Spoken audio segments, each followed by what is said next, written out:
इस पूरी ऑर्गेनाइजेशन को चलाने के लिए आप नीचे डिस्क्रिप्शन से हमारे ऐप को डाउनलोड कर सकते हैं, जिससे कि लॉ स्टूडेंट्स को, लॉयर्स को और आम आदमी जो लॉ जानना चाहता है वो पेड क्लासेस का लाभ ले सकता है। नमस्ते सदावत्सले मातृभूमि। हम लोग डिस्कशन करने जा रहे हैं ओबामा की पुस्तक। उन्होंने हाल ही में पब्लिश करी है द प्रॉमिस्ड लैंड। भारत के लोगों के लिए जो उन्होंने कहा उसके क्या मायने बनते हैं। हालांकि भारत की सोशल मीडिया में बहुत कुछ दिखाया जा रहा है, जैसे राहुल गांधी के लिए बहुत कुछ लिखा गया, मनमोहन सिंह के लिए बहुत कुछ लिखा जा रहा है और भारत की सोसाइटी के लिए बहुत कुछ लिखा जा रहा है। लेकिन ये हमने ऊपर के पहलू देखे। क्या हम जानते हैं या क्या हम अनुमान लगा सकते हैं कि ओबामा क्या कहना चाहते हैं या अमेरिका की पॉलिटिक्स कैसी चल रही है? ओबामा की द प्रॉमिस्ड लैंड पर चर्चा करने से पहले और भारत के पॉलिटिशियंस की भारत की दिशा को देखकर जो उन्होंने कहा, उससे पहले हम अमेरिका की पॉलिटिक्स की बात करेंगे। यूएसए की पॉलिटिक्स किसी प्रेसिडेंट के बेस पर नहीं चलती, ये हमको बिल्कुल क्लियर कर लेना चाहिए। कोई अगर ये कहे कि डोनाल्ड ट्रंप से पॉलिटिक्स चल रही है या बाइडेन से चलेगी या ओबामा से चलेगी, ऐसा नहीं है। अमेरिका की पॉलिटिक्स व्हाइट हाउस से चलती है। इसलिए कभी आपने देखा हो कि कोई स्टेटमेंट किसी प्रेसिडेंट ने दिया, उसके बाद दूसरे दिन व्हाइट हाउस उस पर क्लैरिफिकेशन भी देता है। जैसे जम्मू कश्मीर को लेकर डोनाल्ड ट्रंप ने कोई स्टेटमेंट दिया कि भारत के प्राइम मिनिस्टर से उनकी ऐसी वैसी बात हुई, तुरंत क्लैरिफिकेशन व्हाइट हाउस ने दिया।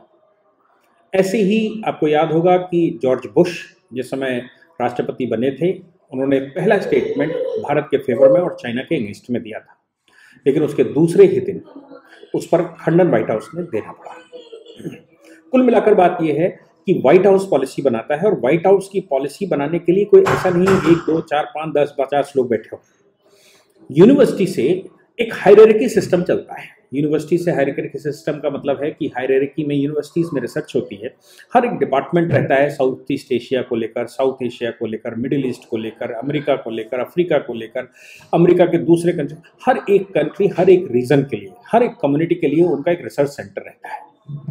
हमने भी इस तरह का रिसर्च सेंटर बनाने की कोशिश जेएनयू में की थी, लेकिन दुर्भाग्य से वो सफल होने की बजाय पूर्ण रूप से विफल हुआ और वो निगेटिव कर गया। ये दुधारू तलवार है, ये दोनों तरफ से काम कर सकती है। जेएनयू देश के अगेंस्ट में चला गया, जबकि अमेरिका के जो थिंक टैंक इसी प्रकार के रहते हैं, जेएनयू जैसी यूनिवर्सिटीज उनकी रहती हैं और उनमें जो विशेष स्टडी सेंटर्स रहते हैं, वो वहाँ रिसर्च करते हैं, ऑन ग्राउंड पर रिसर्च करते हैं, पॉलिसीज पर रिसर्च करते हैं, वर्ल्ड की पॉलिसीज पर रिसर्च करते हैं। वो रिसर्च करने के बाद पीएचडियाँ देते हैं या रिसर्च वर्क अनाउंस करते हैं। वो रिसर्च वर्क वहाँ से होता हुआ एक फाइन कैपेसिटी में, उसके बाद थिंक टैंक के बाद व्हाइट हाउस के बाद कैबिनेट में या प्रेसिडेंट के सामने रहता है और वहाँ तय होता है कि हमारा भविष्य का फ्यूचर क्या हो, हम किस कंट्री के साथ कैसे डील करेंगे, किस कंट्री की अमेरिका को आवश्यकता है, किस कंट्री की आवश्यकता अमेरिका को नहीं, कौन सी कम्युनिटी पर टारगेट लगाना है, कौन सी कम्युनिटी पर टारगेट नहीं लगाना है। फिलहाल जैसे अमेरिका ने सबसे पहला टारगेट कम्युनिज्म को रखा, क्योंकि रशिया बहुत तेज बढ़ा तो कम्युनिज्म उनका पहला टारगेट था। उन्होंने रशिया को तोड़ा, कोल्ड वॉर चला। अभी कम्युनिज्म का जो सेंटर है वो शिफ्ट हो गया एपिसेंटर चाइना में, तो चाइना उनका टारगेट है। लेकिन दूसरा टारगेट उनका इस्लामिक चरमपंथ है, इसलिए वो इस्लामिक चरमपंथ को लेकर चाहे अफगानिस्तान उनको करना पड़े, चाहे इराक उनको करना पड़े, या वो और संसार के अबोटाबाद में उनको हमला करना पड़े, या ओसामा बिन लादेन के नाम से हमला करना पड़े, जो भी उनको करना होता है, उनके 2 टारगेट वर्ल्ड में इस समय हैं। पहला कम्युनिस्ट और दूसरा इस्लामिक चरमपंथ। इन दोनों पर वो स्टेप बाय स्टेप लेते हैं, इसलिए पॉलिसीज उनकी लगातार चेंज होती रहती हैं। ये पॉलिसीज आपको अमेरिका के राष्ट्रपतियों के स्टेटमेंट्स में और व्हाइट हाउस की पॉलिसीज में दिखाई पड़ जाएगा। केवल राष्ट्रपति का तरीका कैसा हो उस पॉलिसी को इंप्लीमेंट करने के लिए ये राष्ट्रपति के पास उसकी अपनी कैबिनेट रहती है, लेकिन पॉलिसी पहले से तय हो जाती है। व्हाइट हाउस तय कर लेता है कि हमने इस कंट्री के साथ ऐसा करना है। जैसे भारत के साथ दोस्ती को लेकर मैंने पहले भी बताया था कि 1944-45 में ही ये तय कर लिया अमेरिका ने कि हमें भारत के नजदीक जाना है और भारत को अपने खेमे में लाना है। इसके लिए वो बहुत प्रयास करते रहे, नहीं ला पाए, that was the different.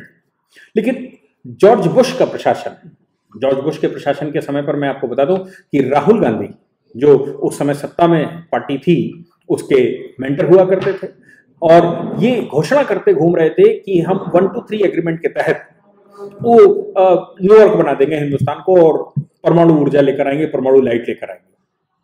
White house में उस पर चर्चा हुई, ओबामा प्रशासन बैठा, ओबामा प्रशासन ने थोड़ा समय देना चाहा इसलिए ओबामा ने 123 एग्रीमेंट को थोड़ा डिले कर दिया और कहा मैं नए सिरे से उसको रिव्यू करूंगा, क्योंकि उनको राहुल गांधी और कांग्रेस पार्टी पर थोड़ा डाउट हुआ। बाद में नरेंद्र मोदी की सरकार बैठी और 1-2 एग्रीमेंट फाइनल हुआ। 1-2 एग्रीमेंट फाइनल होने के बाद ओबामा प्रशासन ने किया, जबकि ओबामा तो डेमोक्रेट थे और शुरुआत ये की हुई थी रिपब्लिकन की। डेमोक्रेट्स के जाते जाते, ओबामा के जाते जाते भारत में सत्ता बदल चुकी थी और भारत में सत्ता अब नरेंद्र मोदी की आ चुकी थी। मोदी जी ने खुलकर दांव खेला और दांव खेलने के बाद ओबामा को अपने नजदीक अपनी फ्रेंडशिप उन्होंने जाहिर की। अमेरिका 1944-45 से भारत के खेमे में आना चाहता था, भारत को अपने खेमे में लाना चाहता था। नरेंद्र मोदी सरकार के आते आते भारत की पॉलिसी के तहत जो मनमोहन सिंह ने, अटल बिहारी वाजपेयी ने 2 कदम आगे बढ़ाए। मनमोहन सिंह तटस्थ रहे और उसके बाद नरेंद्र मोदी ने उसको संपूर्ण किया। हमारी पॉलिसी भी ऐसी है, हमारे भी 2 बड़े दुश्मन हैं संसार के इस समय, पहला पहला इस्लामिक चरमपंथ और दूसरा कम्युनिज्म। अमेरिका का पहला कम्युनिज्म और दूसरा इस्लामिक चरमपंथ, इसलिए हमारी दोनों की अच्छी पट्टी। अब प्रेसिडेंट जब ऐसा कहना शुरू करता है, क्योंकि ओबामा को रिटायर हुए 4 साल हो गए और उनको ये 4 साल अपनी पुस्तक द प्रॉमिस्ड लैंड लिखने में लग गए, इसका मतलब ये हो गया कि ओबामा के मस्तिष्क में भी कुछ और रहा होगा। और बाइडन जो प्रेसिडेंट बनने जा रहे हैं, बाइडन ओबामा के डिप्टी रहे, यानी कि बाइडन पर अब बहुत विश्वास और बाइडन की पॉलिसीज को तय करना, बाइडन की पॉलिसीज को डिफाइन करना या रिफाइन करना, ये काम ओबामा ने अपने हाथ में ले लिया है। ये दिख रहा है, क्योंकि चुनाव में भी, पूर्व राष्ट्रपति चुनाव में नहीं जाते, लेकिन चुनाव में भी ओबामा बाइडन के लिए वोट मांगने के लिए निकले। यानी कि डेमोक्रेट्स की जो पॉलिसीज होंगी, जो ओबामा की पॉलिसीज होंगी, उन पॉलिसीज को आगे बढ़ाने के लिए वो बाइडन का साथ देंगे। अब बाइडन का साथ देने से पहले भारत में उनको अपनी फिजा बनानी है, भारत में एक नई सिचुएशन बनानी है। उस सिचुएशन को ध्यान में रखते हुए उन्होंने द प्रॉमिस्ड लैंड में भारत की चर्चा की, लेकिन चर्चा कितनी नकारात्मक की, ये सोचने की बात है। हालांकि नरेंद्र मोदी सरकार के लिए तो खुशखबरी है कि उन्होंने जितनी चर्चा की वो नरेंद्र मोदी सरकार के फेवर में जाती है। जैसे उन्होंने कहा कि भारत दुश्मनों का देश है, आपस में दुश्मनी, पॉलिटिकल दुश्मनी या एथनिक दुश्मनी और बहुत गंदी बस्तियां, बहुत गंदे क्षेत्र, बहुत गंदी प्रैक्टिस और सभी प्रकार के, ओबामा कहते हैं कि सभी प्रकार के करप्शन भारत में पाए जाते हैं। जब मैंने भारत का विजिट किया, एक विजिट उन्होंने 2010 में किया, दूसरा विजिट उन्होंने 2015 में किया, और दोनों विजिट्स की उन्होंने चर्चा करते हुए कहा कि भारत बहुत गंदी पॉलिटिक्स करने वाला, भारत में आधे लोगों को बिजली नहीं मिलने वाली, स्लम्स में रहने वाला, बहुत खतरनाक तरह के स्लम्स में भारत बसता है। साथ में उन्होंने कहा मनमोहन सिंह, अब देखिए बहुत गंभीर बात इसको देखने की है। मनमोहन सिंह की तारीफ लोग सुन रहे हैं कि मनमोहन सिंह की तारीफ करी, मनमोहन सिंह के लिए का परसिक्यूटेड सिख कम्युनिटी से आने वाला प्राइम मिनिस्टर बना। मैं समझ नहीं पाया कि सिख कम्युनिटी कब, पूरे के पूरे 500 साल में कब वो परसिक्यूटेड हो गई, मैं आज तक नहीं समझ पाया। लेकिन ओबामा ने जो शब्द इस्तेमाल किए, परसिक्यूटेड सिख कम्युनिटी या सिख रिलीजन, आप सोच के देखो कि परसिक्यूटेड कब रहा होगा। सिख कम्युनिटी हिंदुइज्म से निकले, हिंदुओं के जो बड़े वरिष्ठ जुझारू बच्चे थे उनको लेकर सिखिज्म बना, यानी कि सेनाएं बनी। गुरु गोविंद सिंह जी ने उनको पूरा यूनिफॉर्म दिया, और गुरु गोविंद सिंह ने यूनिफॉर्म देने के बाद इस कम्युनिटी से हमने लगातार मुगलों से लड़ाई लड़ी, देश को मुगलों से स्वतंत्र करवाया। जब अंग्रेज आया तब तक मोस्टली देश में स्वतंत्रता हो चुकी थी, थोड़े बहुत मुस्लिम गवर्नर्स बैठे हुए थे, लेकिन केंद्र की सरकार हम तोड़ चुके थे। और उसमें बहुत बड़ा योगदान रहा सिख कम्युनिटी का। महाराजा रणजीत सिंह ने पूरा उत्तर भारत कैप्चर करके रखा था, पूरे उत्तर भारत के वो सम्राट हुआ करते थे, लोगों का उन पर विश्वास था।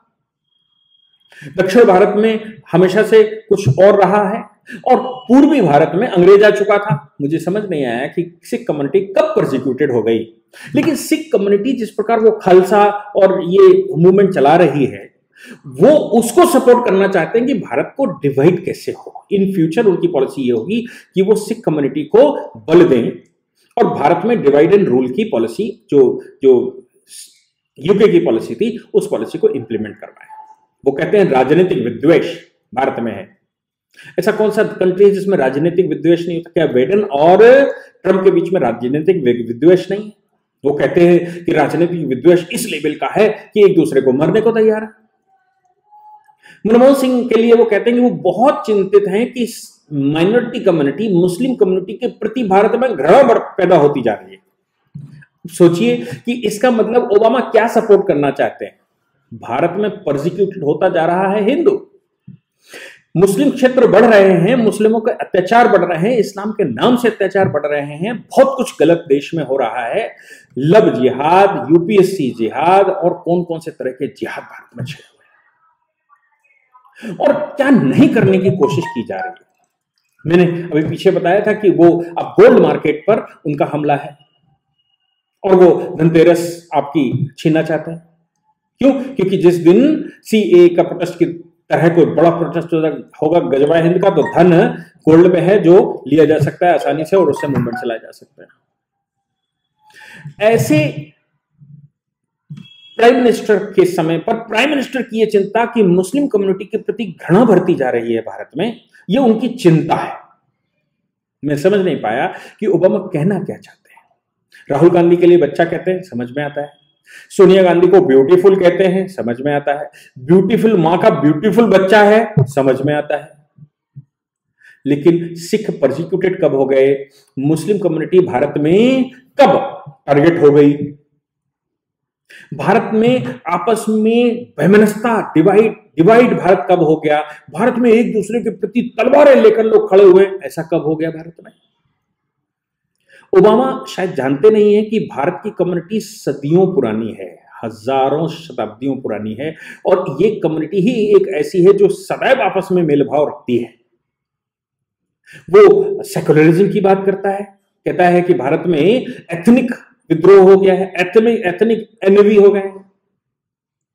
आप मुझे बता दीजिए कि भारत, हिंदू से बड़ा सहिष्णु कौन मिलेगा। हिंदू ऐसा सहिष्णु है जिसमें संसार की सभी जातियां समाहित हो जाती हैं और सुप्रीम कोर्ट जिस पर ऑर्डर कर चुका हो कि इस पर्टिकुलर क्षेत्र में यहाँ की संस्कृति, यहाँ के संस्कार और यहाँ की भारत माता को, यहाँ की लैंड को अपनी भारत माता मां मानने वाला व्यक्ति हर एक हिंदू है।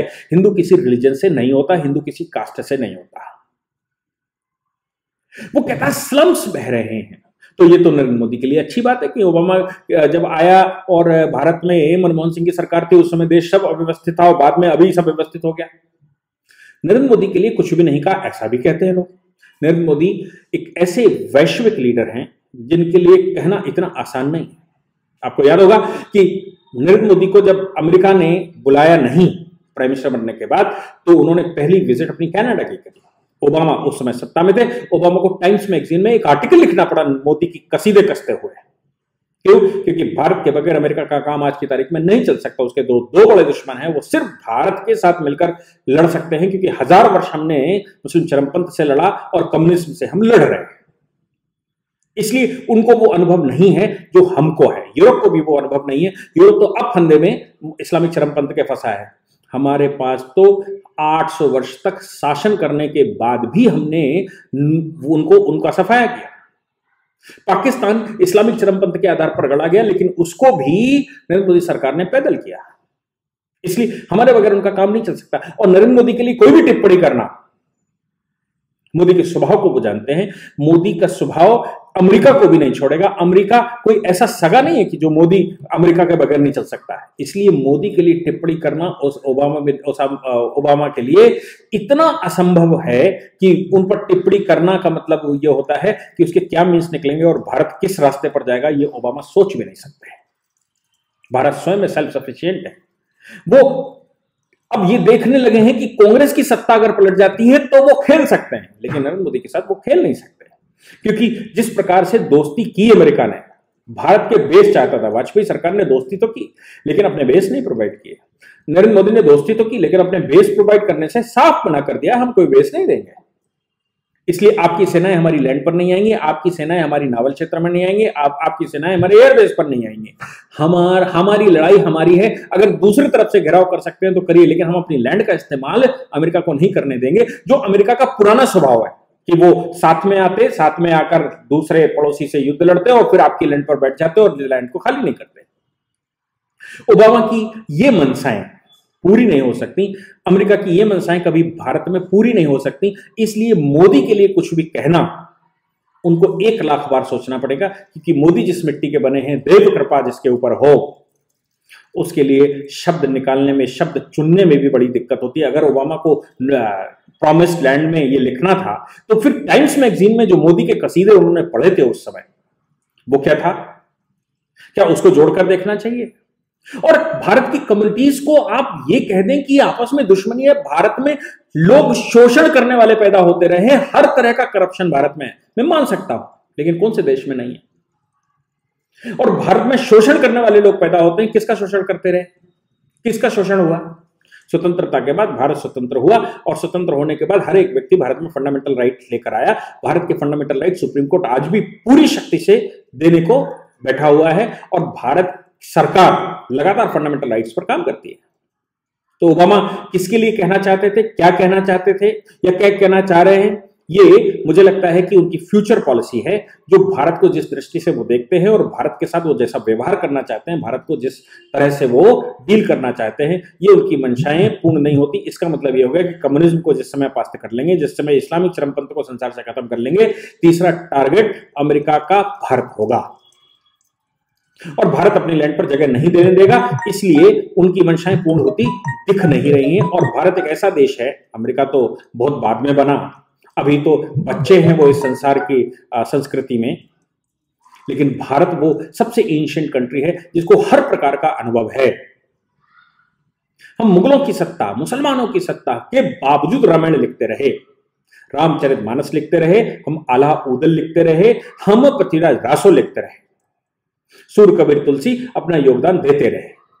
ये भारत है, यहाँ की जड़ें कितनी गहरी हैं ये ओबामा छोड़ दीजिए, ओबामा के पूर्वज भी पता नहीं कर सकते। ओबामा लोग वो लोग हैं जो अफ्रीका से आए, अमेरिका को अपना बाप बनाया, और वहां पर वो उसको अपना बाप बनाकर चलते हैं। ये अमेरिकन लैंड को मैं मानता हूं अपॉर्चुनिस्टों की लैंड है। संसार के जितने अपॉर्चुनिस्ट हैं, वो चाहे हमारे देश से जाएं चाहे किसी और देश से जाएं, सारे अपॉर्चुनिटी अमेरिका में इकट्ठे होते जाके। भारत की मिट्टी ऐसी नहीं है, भारत का खून ऐसा नहीं है। हम अपॉर्चुनिटी पे नहीं, हम अभिमान पर जीते हैं, हम स्वाभिमान पर जीते हैं, हम भारत की भूमि पर जीते हैं, भारत की भूमि को अपनी मात्र भूमि मानते हैं और मां के लिए बलिदान देने के लिए तैयार रहते हैं। अपॉर्चुनिस्टों की लैंड भारत नहीं है, भारत बलिदानियों की लैंड है, भारत सेनानियों की लैंड है। भारत में गुरु गोविंद सिंह पैदा होते हैं, जिनको आप परसिक्यूटेड कहते हैं, वो भारत को मुगलों से स्वतंत्रता दिलाते हैं। भारत में सुभाष चंद्र बोस जैसे लोग पैदा होते हैं कि जापान जब कहता है कि हम आगे आएंगे तो वो जापान के खिलाफ भी खड़े हो जाते हैं। भारत की लैंड ऐसी है जो कपड़े छोड़कर लंगोटी पर युद्ध लड़ने को तैयार होती है, घास खाकर हम युद्ध लड़ते हैं। हम अपॉर्चुनिस्ट नहीं है। अमेरिका की लैंड पूरी अपॉर्चुनिस्ट है, और उसमें 90% लोग अपॉर्चुनिस्ट पाए जाते हैं जो हमेशा अमेरिका के फेवर में काम करते हैं। No other than America. हालांकि ये पॉलिसी सबकी होनी चाहिए, हमारे देश की भी होनी चाहिए, लेकिन अमेरिका की ओरिजिनल इनहेबिटेड तो है ही नहीं। ये तो अफ्रीकन है या एशियन है या फिर यूरोपियन है। अमेरिका का अपनी पौध कहां है? अमेरिका तो पैदा भी नहीं हुआ था। ऐसी जगह पर ओबामा जब शासन करते हैं तो ऐसे लोगों को भारत के लिए ऐसा लिखना शोभा नहीं देता। अमेरिका के इस ओबामा के इस राइटिंग को मैं सिरे से कंडेम करता हूं। वो हम राहुल गांधी हमारे देश के व्यक्ति हैं, हमारे यहाँ के लीडर हैं, हमारे अपोजिशन के लीडर हैं। हम उनको मर्जी हो लड़ें, मर्जी हो वैसे करें, लेकिन आपको कमेंट करने का अधिकार नहीं है। हम अपने घर में कैसे लड़ेंगे ये हम तय करेंगे, ओबामा नहीं। ओबामा हमारे लिए कमेंट करेगा, भारत के मनमोहन सिंह के लिए कमेंट करेगा, भारत के मोदी के लिए कमेंट करेगा, भारत के राहुल गांधी के लिए कमेंट करेगा या सोनिया गांधी के लिए कमेंट करेगा। हम इसको स्वीकार नहीं कर सकते। जय हिंद, जय भारत। यदि आप लॉ पढ़ना चाहते हैं तो कहीं और क्यों जाना, हमारे ऐप को डाउनलोड करें और लॉ पढ़ें।